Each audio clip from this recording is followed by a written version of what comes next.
ഭാരത് വിദ്യാ Mandir senior secondary സ്കൂളിൽ ഓണാഘോഷം നടത്തി. മലയാളി മംഗമാരുടെയും പുലിക്കളിയുടെയും അകമ്പടിയോടെ മാവേലി മന്നന്റെ എഴുന്നള്ളത്ത് പരിപാടിക്ക് മാറ്റേകി.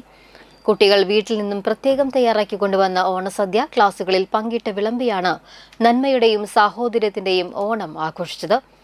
വടംവലി, ഉറിയടി എന്നിവയ്ക്ക് പുറമെ വിദ്യാർത്ഥികൾ അവതരിപ്പിച്ച വിവിധ കലാപരിപാടികൾ അരങ്ങേറി. KPM society president Ajith Prasad, manager Vignesh Prasad, principal Bindu Soman, vice principal Saritha N, senior section head Nisha AP, PTA vice president K Subramanian, school leader Hrithika AS, Fathima Mehrin എന്നിവർ സംസാരിച്ചു. ഗൗരി കുന്നംകുളം അവതരിപ്പിച്ച ശിങ്കാരി മേളത്തോടുകൂടി 2 ദിവസമായി നടന്നുവന്ന BVM ഓണാഘോഷ പരിപാടികൾക്ക് സമാപനമായി. മലയാളം വിഭാഗമാണ് ഓണാഘോഷ പരിപാടികൾക്ക് നേതൃത്വം നൽകിയത്.